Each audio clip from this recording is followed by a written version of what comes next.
एक बार फिर सभी बच्चों का स्वागत करूंगा।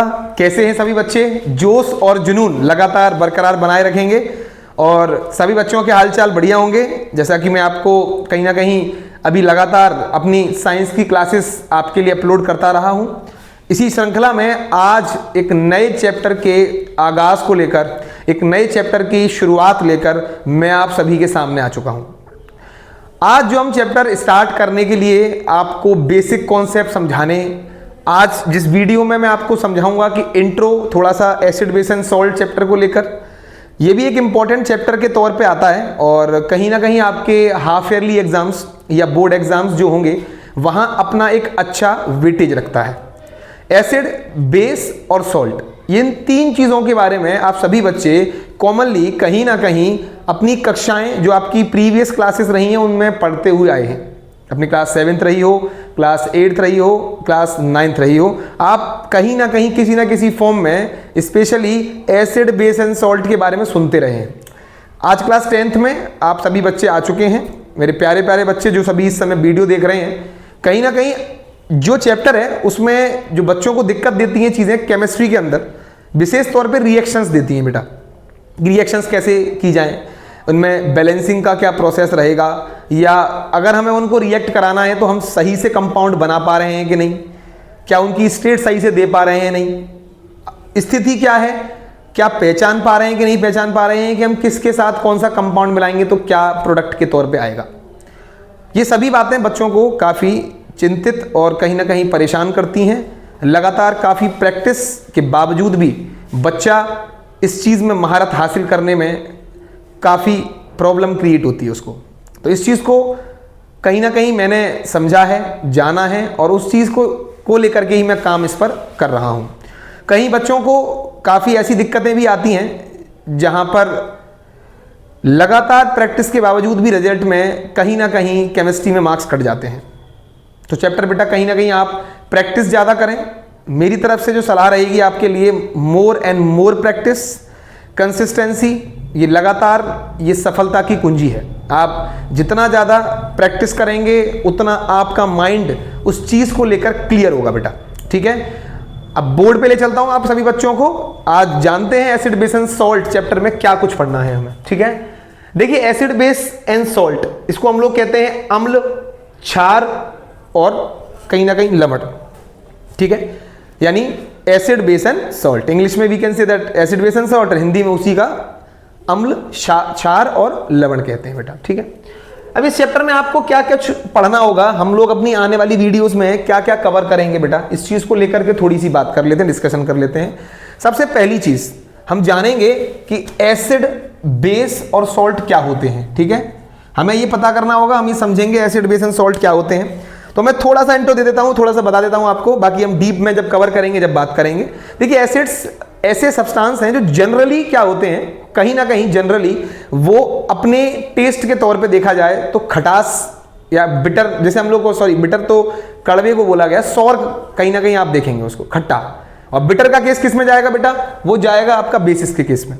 ठीक है, और सॉल्ट की अगर हम बात करें तो आप देखते हैं वो खारापन जो देखते हैं हम लोग जब किसी चीज को स्वाद हम लोग करते हैं तब उस समय पर। आप ये भी देखेंगे कि आपके जो टंग है यानी जीभ है उसमें कितनी टेस्ट बर्ड्स होती हैं, कहाँ किस स्वाद को लेते हो आप, जो जीभ है उसके किस पार्ट पे, किस सेक्शन पे आप कौन से स्वाद को अपने को कह सकते हैं कहीं ना कहीं टेस्ट करेंगे, बिटरनेस कहाँ लगेगी, ये सारी चीजें मैं इसमें समझाऊंगा आपको। ठीक है, दूसरी चीज एसिड कहीं ना कहीं जनरली मैंने अभी बता दिया आपको खट्टे होते हैं, बेसिस कहीं ना कहीं कड़वे हैं, कहीं ना कहीं सॉल्ट जो है वो उनका थोड़ा खारापन देखने को मिलेगा।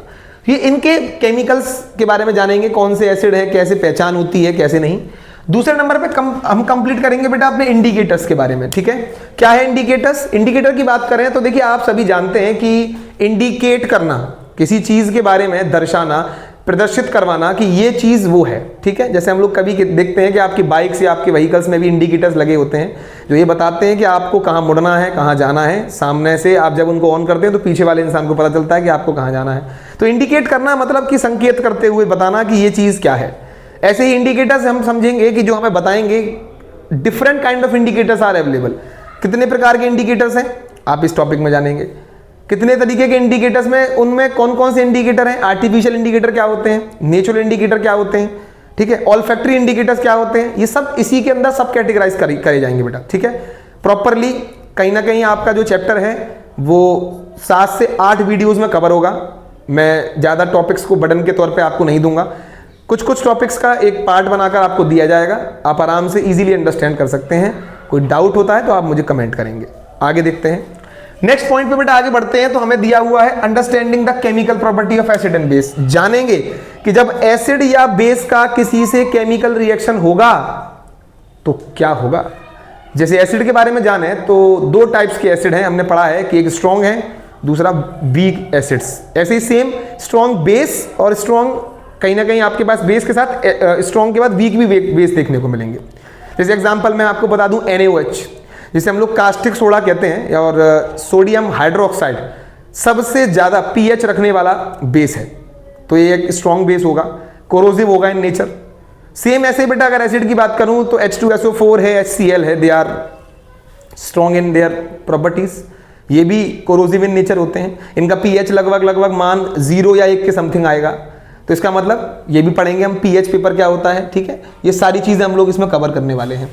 अगला point, how do acid and bases react with metals. Metal के साथ एसिड कैसे रिएक्ट करता है, बेस के साथ मेटल कैसे रिएक्ट करता है, ये जानेंगे। कैसे मेटल कार्बोनेट्स, ठीक है, जैसे एग्जांपल मैं आपको बता दूं, ये जो दिया है CaCO3, ये मेटल का कार्बोनेट है बेटा। क्या ये देखिए, क्यों है मेटल कार्बोनेट, क्योंकि ये मेटल है और ये उसके पीछे लगी कार्बोनेट कंपाउंड, तो इसका मतलब मेटल के कार्बोनेट्स पढ़ोगे। साथ में मेटल के हाइड्रोजन कार्बोनेट्स भी पढ़ेंगे बेटा, ठीक है। जैसे Ca ब्रैकेट में HCO3 का होल ट्वाइस, ये कैल्शियम हाइड्रोजन कार्बोनेट, ठीक है, ये पढ़ेंगे हम लोग इसके बारे में भी। मतलब इनसे एसिड कैसे रिएक्ट कर रहे हैं, मेटल के कार्बोनेट से, मेटल के बाइकार्बोनेट्स, इन्हीं को बाइकार्बोनेट भी कहते हैं, इन्हीं को हाइड्रोजन कार्बोनेट्स भी कहते हैं। समझ रहे हैं आप बात। तो ये सब कुछ डिटेल में जानना होगा हमें इस वीडियो के अंदर। अगला, फिर वही बात, अगला पॉइंट आते हैं 6वां, how do acid and base react with each other. अब जब भाई एक बात बताओ कि जो दूसरों के साथ रिएक्ट कर रहे हैं, अब जान तो लें कि जब वो आपस में मिलेंगे तो कौन सा धमाका करेंगे या क्या होगा।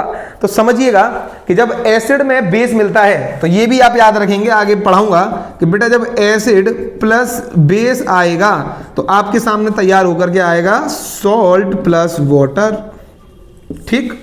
इस बात को भी आप निश्चित तौर पे समझ लीजिए, जान लीजिए कि जब आप एसिड को बेस में मिलाते हैं तो क्या होता है, तो कहीं ना कहीं सॉल्ट और वाटर बनता है। इसी प्रोसेस को न्यूट्रलाइजेशन रिएक्शन कहा गया बच्चों। क्या कहा गया है, न्यूट्रलाइजेशन रिएक्शन। तो ये पढ़ेंगे हम लोग इसी चैप्टर के अंदर, ठीक है। रिएक्शन पढ़ेंगे मेटेलिक ऑक्साइड्स का, ठीक है, मेटल की जितनी भी ऑक्साइड्स हैं। जैसे एग्जांपल में आपने पढ़ा है, ये मेटल की ऑक्साइड है CaO, क्या है ये, कैल्शियम का ऑक्साइड, क्या है, मेटल का ऑक्साइड है। तो इसके रिएक्शन पढ़ेंगे हम किसके साथ, इसके रिएक्शन पढ़ेंगे एसिड्स के साथ। जब ये एसिड से रिएक्ट करते हैं तो क्या बना देते हैं, क्या नहीं बना देते हैं, सारी बातें जान लेंगे इसमें। रिएक्शन फिर ये पढ़ेंगे कि नॉन मेटल की ऑक्साइड क्या होती हैं, उनको बेसिस से रिएक्ट कराएंगे बेटा। नॉन मेटल का मतलब क्या हो गया, जो नॉन मेटल के साथ बन रही, जैसे एग्जाम्पल के लिए मैं आपको बताऊं, कार्बन डाइऑक्साइड CO2 एक नॉन मेटल की ऑक्साइड है, सभी बच्चे जानते हैं। कार्बन एक नॉन मेटल है और उसके संग बनने वाली ऑक्साइड नॉन मेटल की ऑक्साइड, H2O नॉन मेटल की ऑक्साइड, ठीक है। तो अब ये सारी जानकारियां हमें एकत्रित करने के बाद ही आगे बढ़ना होगा। अगला point, what do all acid and all base have in common. सभी एसिड और सभी बेस में क्या कुछ कॉमन होता है, ये जानेंगे। उनमें कौन कौन से आयंस हैं, जैसे कहीं ना कहीं हम बात करें तो H पॉजिटिव आयंस एसिड में मिलते हैं और OH नेगेटिव आयंस आपको बेसिस में मिलेंगे। सभी बेसिस, जितने भी बेसिस होंगे सभी के सभी में OH नेगेटिव आयंस देखने को मिलेंगे, ठीक है। तो ये सब कुछ जानना होगा हमें। फिर जानेंगे कि what do all acid and base, ये हो गया है। व्हाट हैपेंस टू एसिड और base in a water solution. यही एक क्वेश्चन अराइज हो जाता है। बच्चे, जिन बच्चों ने अभी कहीं ना कहीं अगर अपनी क्लासेस को कंटिन्यू किया है या थोड़ा भी जानकारी रखते हैं तो कमेंट में नीचे बताएंगे एसिड में बेस मिलाया एसिड में वाटर मिलाया जाता है कि वाटर में एसिड मिलाया जाता है। दोबारा से रिपीट करूंगा, एसिड में आपके पास 2 बीकर हैं, एक में वाटर एक में एसिड है, तो आप वाटर को एसिड में डालेंगे कि एसिड को वाटर में डालेंगे, ठीक है। कमेंट सेक्शन ऑन है, फटाक से जाके उसमें लिख दीजिएगा कि दोनों में से कौन सी क्रिया या कौन सी अभिक्रिया सही है। अगला पॉइंट लिखा बेटा इसके बाद कि what happens to an acid और base in a water solution, what is how strong are acid and base solution. पानी में क्या होता है, तो आप ये भी पढ़ोगे कि पानी में जाने पर ये अपने आयंस में डिसोशिएट हो जाते हैं, यानी जब एसिड या बेस आप पानी में डालेंगे then they dissociate into their ions. Example के लिए अगर आप HCl को पानी में डालते हैं, ठीक है, अभी इस बात के लिए आप मुझे बताएंगे कि मैं पानी में HCl को डालूं कि HCl में पानी को डालूं, ये कमेंट आप करेंगे। लेकिन मान लेते हैं कि आप वाटर के साथ HCl का रिएक्शन करा रहे हैं, तो वहां आप देखेंगे कि हाइड्रोजन यानी H पॉजिटिव आयन के तौर पे और क्लोरीन Cl नेगेटिव आयन के तौर पे अलग हो जाएगा, और जो H है वो कभी भी अकेले एग्जिस्ट नहीं करता, देन वो अपने आप को H2O के साथ रिएक्ट करा लेगा और बना देगा H3O, हाइड्रोनियम आयन कहते हैं इसे। क्या कहते हैं? Hydronium ion. ठीक है बेटा, ये सब कुछ डिटेल्स में आप इस पॉइंट में जानेंगे। फिर लिखा है how strong are acid and base solution, कितने स्ट्रॉन्ग होते हैं एसिड और बेस के सॉल्यूशन, ये भी थोड़ी सी बात जान लेंगे कि एसिड और बेस जब मिलेंगे या अदर देन हम लोगों के पास अगर एसिड और बेस होते भी हैं तो वो कितने स्ट्रॉन्ग हैं, क्या उनका क्या असर पड़ सकता है जब उनको हम लोग रिएक्ट कराते हैं। ठीक है बेटा, फिर जानेंगे importance of pH in everyday life, हमारी जिंदगी में पीएच का क्या महत्व है। ठीक है, हमारी जिंदगी के अंदर पीएच का क्या महत्व है, हमारी लाइफ में पीएच का क्या वैल्यू है, क्या इंपॉर्टेंस है, आपको बता देता हूं। पीएच की जो फुल फॉर्म होती है, इसका मतलब होता है पोटांस ऑफ हाइड्रोजन या पोटेंशियल ऑफ हाइड्रोजन। ठीक है, किसी भी केस में हाइड्रोजन की अवस्थिति को बताने वाला कि हाइड्रोजन की मात्रा अधिक है या कम है, जैसी भी परिस्थिति होती है जो भी है वो पीएच पेपर आपको दिखाता है। पीएच पेपर की बात करें तो पीएच पेपर की जो वैल्यू होती है बेटा वो 0 से 14 जाती है, 0 से 14 तक जाती है, जहां बीच में एक सेक्शन है 7 नंबर पे, जहां 7 नंबर का सेक्शन जो है वो आपको न्यूट्रल की तरफ इंडिकेशन करता है, जिसका कलर ग्रीन होगा। बाद बाकी के उससे आगे जाएंगे आप 14 तक तो ब्लू कलर आपको मिलने वाला है। 7 से नीचे जाएंगे तो आप red colour darkest to lightest point पर देखेंगे, सेम ऐसे ही ब्लू कलर भी आप इसी तरीके से देखेंगे। ठीक है, तो आगे इसके बाद जो अगली श्रृंखला है उसके बाद आगे बढ़ते हैं, इंपॉर्टेंस एवरीडे लाइफ में जानेंगे। ठीक है बेटा, फिर पढ़ेंगे सॉल्ट्स के बारे में। ये सॉल्ट्स क्या है? नमक। ठीक है, या हम लोग कह सकते हैं तो जमीन से मिलने वाले एक मिनरल्स जिसके जो कहीं ना कहीं आपके लाइफ के लिए बहुत इंपॉर्टेंट है। अब मुझे बच्चे कमेंट करें, बताएं कि टेबल सॉल्ट का फॉर्मूला क्या होता है। ठीक है, क्योंकि कहीं ना कहीं बच्चों आपको आने वाले समय में टेबल सॉल्ट, आपको आने वाले समय में कॉमन सॉल्ट, ऐसे कुछ नाम बोले जाएंगे, आपको मैं अपनी तरफ से इस तरीके के कुछ शब्द बोलूंगा, तो आप उन शब्दों को लेकर के कहीं ना कहीं ये ना हो कि आप सोचें कि ये क्या सर ने बोला है, आप उससे रूबरू हैं। और अब इस पॉइंट को लेकर के आगे बढ़ूंगा तो लिखा है कि क्लोर एल्कली प्रोसेस। क्या है बेटा? क्लोर एल्कली प्रोसेस। इस केस के अंदर अब हम जब आगे जाएंगे और कहीं ना कहीं आपके बोर्ड एग्जाम्स के लिए सबसे मोस्ट इंपॉर्टेंट टॉपिक है बेटा। क्या है? Important topic for your board exams, कहीं ना कहीं आपके लिए इंपॉर्टेंट है, क्योंकि क्लोर एल्कली प्रोसेस के अंदर ही क्लोरीन, सोडियम हाइड्रोक्साइड, ये चीजें और हाइड्रोजन गैस, ठीक है, क्लोरीन गैस, हाइड्रोजन गैस और सोडियम हाइड्रोक्साइड, ये 3 चीजें आपके पास में प्रोडक्ट के तौर पर निकलती हैं। निकलने वाली क्लोरीन के कारण इस सॉल्यूशन का नाम, इस पूरे केस का नाम क्लोर एल्कली पड़ा है। कारण क्या है? क्लोर माने क्लोरीन और एल्कली माने बेटा, एल्कली माने आप NaOH की बात करेंगे। यहाँ NaOH जो है वो सोडियम हाइड्रोक्साइड, वो एल्कली होता है। अब फिर दोबारा आपको परेशान करूंगा कि एल्कली क्या होता है, आप मुझे कमेंट करेंगे, फिर बताएंगे कि एल्कलीज क्या है। थोड़ी सी हिंट दे देता हूं कि पानी से इसका कोई रिलेशन होता है बेटा। ठीक है, तो जानिएगा, बताइएगा कमेंट में कि एल्कलीज क्या है। आगे लिखा है कि are the crystals of salt really dry, क्या जो सॉल्ट्स हैं क्या वो हकीकत में, उनके जो क्रिस्टल्स हैं क्या वो रियली ड्राई होते हैं या नहीं होते, या वेट तो नहीं होते, वेट इन द सेंस कहीं गीले तो नहीं है, ठीक है, वाटर तो प्रेजेंट नहीं है, या ड्राई है तो किस बेस पे है। एग्जांपल में आपको एक दिखाता हूं सॉल्ट, जैसे आपने पढ़ा है ये वाला FeSO4.7H2O, तो बेटा ये भी एक कंपाउंड, एक ही सॉल्ट है, एक ये वाला सॉल्ट है CuSO4.5H2O, ठीक है बेटा, ये भी सॉल्ट है। तो दोनों में कहीं ना कहीं .5H2O, .7H2O, what is the significance of this 0.7H2O, 0.5H2O, what they indicate. 7 का मतलब यहाँ 7H2O का मतलब क्या समझूं, 5H2O का मतलब क्या समझ में आया, तो वो चीज जानकारी आपको पता होनी चाहिए कि इसमें क्या दिया गया है। अगर हम बात करें तो यही है वाटर ऑफ क्रिस्टलाइजेशन, यहां पर जो आपको दिया है ना कि ये क्रिस्टल्स क्या हकीकत में ड्राई होते हैं, ये पॉइंट भी पढ़ेंगे हम, ठीक है, कि क्या हकीकत में जो सॉल्ट्स हैं वो अपनी एक्चुअल स्टेट में ऑलवेज वेट रहते हैं या ड्राई रहते हैं या किस तरीके से हैं। ठीक है, देन आफ्टर बेटा मैं आपके लिए लेकर आऊंगा शॉर्ट रिव्यू, क्योंकि चैप्टर जो है वो पूरा कंप्लीट हो जाएगा। उसके बाद में आपके लिए एक शॉर्ट वीडियो कह सकते हैं हम लोग, जिस वीडियो के अंदर हम ये समझेंगे कि कैसे जो चैप्टर था उसकी शॉर्ट समरी हमने समझी, हमने क्या क्या इंपॉर्टेंट टॉपिक समझे, और क्या कुछ ऐसा रहेगा जो बोर्ड एग्जाम्स को लेकर के आपके पर्सपेक्टिव से एक अलग तरीके से आपके सामने निकल के आएंगी चीजें, वो सारी जानकारी आपके पास में उपस्थित होगी। दूसरी चीज, एनसीईआरटी की एक्सरसाइज एज ऑलवेज यूजुअल जैसे हमने कराते हैं आपके लिए, अभी फर्स्ट चैप्टर की भी आ चुकी है। फर्स्ट चैप्टर मैंने आपको करा दिया है। जो फर्स्ट चैप्टर है आपका केमिकल रिएक्शन एंड इक्वेशन, उसमें मैंने पूरी सारी चीजें आपको यही सेम टू सेम हूबहू दी हैं। आपको पूरा मैंने टॉपिक्स कराया है, आपको मैंने एनसीईआरटी का एक्सरसाइज कंप्लीट करा दिया है। ब्लू इंटेक्स क्वेश्चंस की भी वीडियो आपके सामने आने वाली है और वो भी कंप्लीट करा दिए हैं मैंने। आपको प्रॉपरली बोर्ड पे सॉल्व कराए थे। किसी प्रकार का बच्चों को डाउट बनता है तो आप कमेंट भी करके मुझे बता सकते हैं, ठीक है। साथ में मैंने उसके बाद हमारा जो एक टॉपिक रहेगा ब्लू इंटेक्स क्वेश्चन भी सॉल्व कराऊंगा बेटा मैं, ठीक है। एनसीईआरटी बेस्ड, देखिए मैं जो चीजें आपको कहीं ना कहीं कराऊंगा एनसीईआरटी बेस्ड सबसे पहले प्रेफरेंस दिया जाएगा, क्योंकि NCERT is the base of your board exams. और कहीं ना कहीं आप समझिए 70 to 80% तो एनसीईआरटी का ही टोटल प्रोसेस रहता है। बाद बाकी की आपकी एक्स्ट्रा सप्लीमेंट्री बुक्स या एक्स्ट्रा में कोई आपकी रिफ्रेशर्स वगैरह चलती हैं तो उनसे हम लोग डिस्कशन करेंगे, जानेंगे कि उनमें भी कुछ ऐसा है क्या जो कंटेंट अलग से दिया जा सकता है। वैसे देखा जाए तो जो चीज़ें मैं आपके सामने रखूंगा कहीं ना कहीं आप सफिशिएंटली कर लेंगे। और धीरे धीरे अभी मेरा भी ये प्लान चल रहा है कि आने वाले समय में मैं जब आपके कम से कम 3 चैप्टर करा दूंगा तो उन तीनों चैप्टर्स को लेकर के एक वीडियो ऐसी आएगी जिसमें सारा कुछ एमसीक्यूज, कम से कम मैं आपको 200 एमसीक्यूज ऐसे कराऊंगा जिन एमसीक्यूज पर हम लोग चर्चा कर सकते हैं कि इन चैप्टर्स से प्रीवियस में आ चुके हैं, ठीक है, या कहीं ना कहीं फर्स्ट सेकंड थर्ड तीनों चैप्टर से प्रीवियस में बच्चों के लिए ये क्वेश्चंस देखे गए हैं। तो उनको हम लोग सॉल्व करेंगे, जानेंगे कि बच्चे छोटी छोटी गलतियां करते हैं। एनोड कैथोड का रेशियो मैंने आपको चैप्टर नंबर 1 में बताया, ठीक है। तो कमेंट करेंगे क्या होता है कैथोड एनोड का रेशियो क्या होता है और एनोड कैथोड का क्या होता है। अगर कैथोड एनोड का जानते हैं तो उसका रिवर्स ही तो कैथोड एनोड और कैथोड का होगा, डिफरेंस तो कोई खास नहीं होता। लेकिन बस बात आती है बेटा कि आपका प्रेजेंस ऑफ माइंड कितना है, ठीक है। आप उस चैप्टर को लेकर के कितने सजग रहे, कितने सतर्क रहे, कितना ज्यादा आपने उसको समझा और कितना प्रैक्टिस किए। सबसे बड़ी बात, हर टीचर आपसे आकर एक ही बात कहता है, हर टीचर की एक ही शब्द, कहीं ना कहीं कह सकते हैं हर टीचर की एक ही बात आपके दिमाग में बैठनी चाहिए कि बेटा निरंतर प्रयास, निरंतर अभ्यास ही तेरे लक्ष्य तक तुझे पहुंचा सकता है।